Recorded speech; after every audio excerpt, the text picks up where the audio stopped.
Hello, I'm Kirsten Chamberlin, and this is my teaching number 2. Today I'm going to be teaching my students, Hillary and Spencer, and my goal is to increase the knowledge to 4th grade students about George Washington by having them identify facts and placing cherries upon their tree 6 out of 10 times. So today, to start this lesson, I'm going to gather a little bit of background knowledge. First, let's see if you guys know who this young man is in this picture is right here. Do you guys know who this young man is? Is that Paul Revere? No, it's not Spencer, but that's a good guess. Thanks. How about this young man right here? No. Either of you two know who he is? Nope. Okay, well what about this gentleman? That looks like George Washington. Yes, it is. Very good job, Hillary. How about this man? It's the same man, it's George. That is George Washington. And how about this older gentleman right here? Either of you know who this guy is? George Washington again. He looks George old. Washington. Yes, that is George as an older man. Very good job, you two. Thanks. So today, our history lesson is going to be over George Washington. Do either of you know who George Washington is? He was our first president. He was our first He was president. a commander in the Army for He America. absolutely was. Very good job, Spencer. So today, to start off our lesson, I'm going to read you guys a little book about George. And after I'm done reading the book, we're going to have a contest, little class competition to see what you guys knew. So pay very close attention and store those facts about him in the back of your brain because you're going to need to know them after we're done reading this book. Okay? Okay. All right, here we go. I'm gonna win. It was a cold winter morning on February 22nd, 1732. This was more than 200 years ago. Inside a Virginia farmhouse where it was warm and cozy, a special baby boy was born. The baby's name was George Washington. As little George grew up, he loved the farm and all of the animals. He loved his horses best of all. George had 2 older brothers who lived away. He lived with a younger sister and 3 younger brothers. They followed George's every move. "Let's play follow the leader," said Betty. "George is the leader," said John. Samuel and Charles agreed. George went to a small country school. He worked very hard. He was one of the smartest students. George was also one of the most honest boy in his school. He grew up very fast. He was bigger and taller than all of the other boys. Everyone looked up to George. Sometimes George would choose games for his classmates to play. "George is a natural-born leader," his schoolmates would say. In school, George liked to read and write. He liked numbers, but he liked to make maps and measure land most of all. This is called surveying.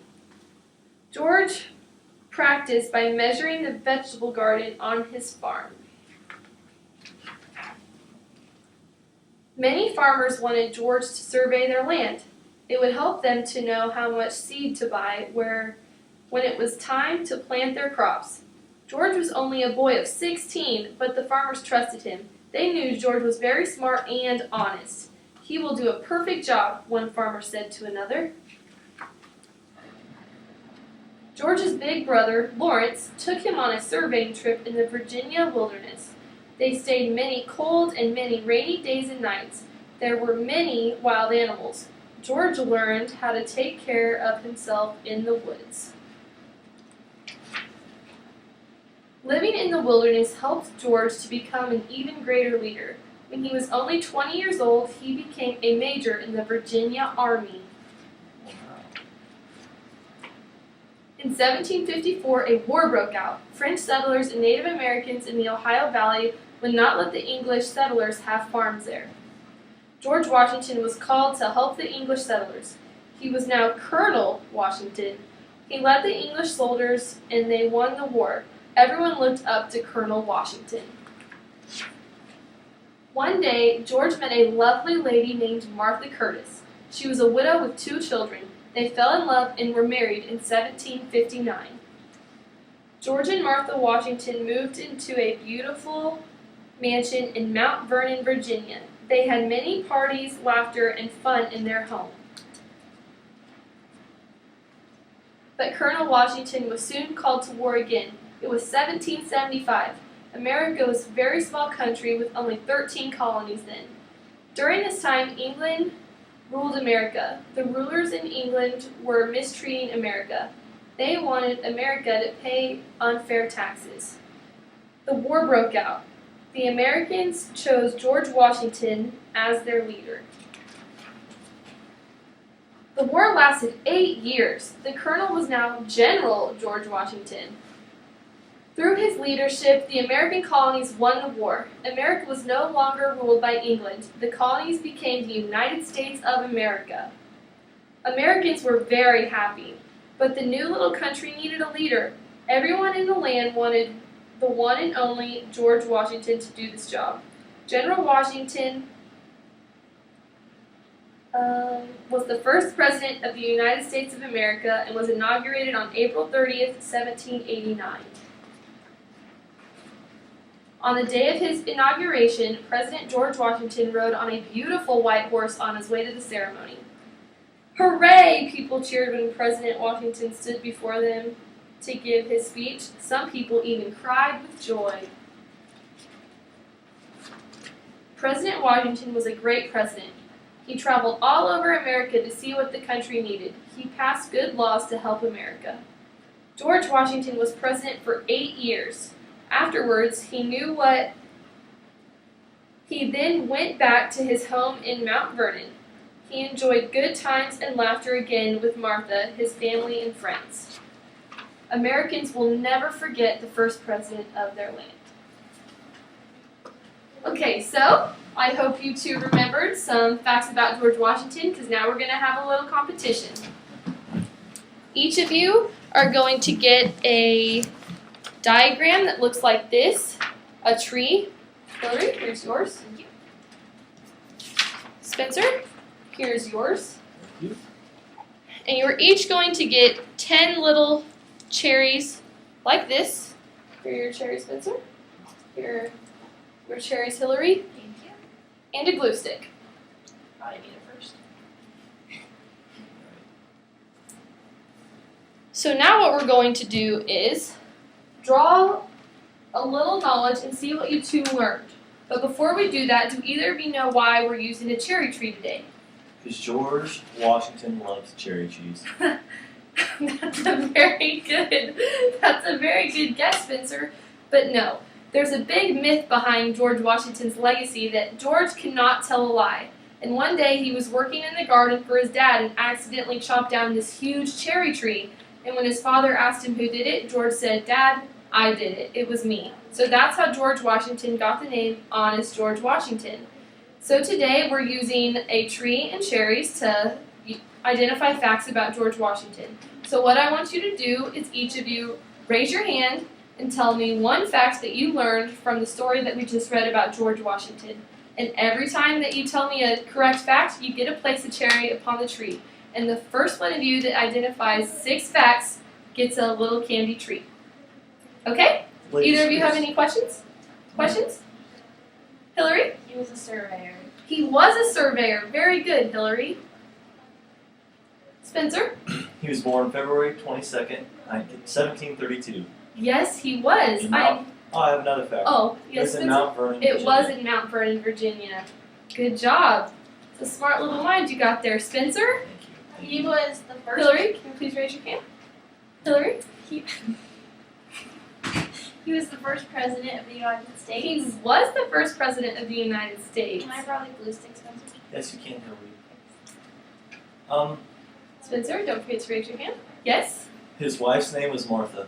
His wife's name was Martha. Do you remember what they said about Martha in the story? Martha was a widow. She had 2 children previous to marrying George. I didn't know that. Yes. Thank you, teacher. You're welcome. Hillary? President Washington rode on a white horse to be inaugurated. He did. Very good job. And do you guys remember what the people cheered as he rode by? Spencer? Hooray! Hooray! Yes, they were all very excited to have Mr. Washington as their new president. Another fact. Spencer? Even though he was only 16, the farmers looked up to them and had him survey his land to make sure they didn't plant too many crops. And overgraze it. Yes. And they knew George would be very honest and not be unfair on prices as well. Yes. I was gonna say that he was honest. He was honest. That's a very good fact about George Washington, a very important fact. Some proven fact. What do we have here? Hillary has 4 and Spencer has 5. This is going to be a close competition. Another fact. Spencer? President Washington served more than 1 term. He did. Do you know how many terms he served? 2. 8 years. He served 2. Yes, so he served 8 years. Very good Do we job. both get one? You both get one. Here you go, Hillary. Here's some blue. He won. That's okay. Hillary, I noticed that you're having a little bit of trouble identifying some facts, and that's okay because I brought an extra book for in case, you were struggling, just a little. I would love to take that home. Yes, this book right here names a few more facts about George Washington, so if you need to take a little look, Hillary, would you like to take a look, see if you can remember any facts? Thank you, Miss Chamberlin. Let's see if you can find one more. In the meantime, Spencer, do you remember anything else? Oh, Go ahead. Hillary? George Washington was known as the father of our country. He was known as the father of our country. Very good. Why don't you go ahead and place your last cherry on your tree? Spencer, do you remember anything else? Yes, his final thing in the army, he was called General George Washington. was He general. was promoted. He was promoted from a what? Do you remember what he's colonel. initiated as? A colonel. Very good, Spencer. Hillary, do you remember anything else? Very good job, Spencer. I have a nice little treat for you after. Okay. Let me take your trees. We'll hang these up in the I'll share. classroom. I'll share it with you. Our since George Washington trees. Hillary See will how share it with you. pretty that these are. Very good job, Hillary and Spencer. Thank you. Okay, to wrap up our lesson, I want you each to tell me the most important, most interesting facts that you learned today about George Washington. Well, Hillary? I think that the most important thing I learned was that George Washington was honest because he was the first president of our country, which shows the type of person we wanted to be leading it. That is very, very true. Spencer? I was actually going to say the exact same thing, but I have a little fun fact for the class. Okay, go ahead and share. Me and my parents took a trip to Washington, D.C., and I actually got to go see his plantation. And I've been inside George Washington's house. Oh, really? What was that like? Tell the rest of the class. It really was big Mm-hmm. and old, Mm-hmm. but it was very, very cool, and they had little memorials and stuff like that. And I learned a lot, so not as much as I did today, though. Good. Do you guys feel like you now know a little bit more about the first president of our country? I also do. I did too. Good. Good. Thank you both for being such wonderful students. Thank you, Miss I Chamberlain. enjoyed teaching you. Thank you.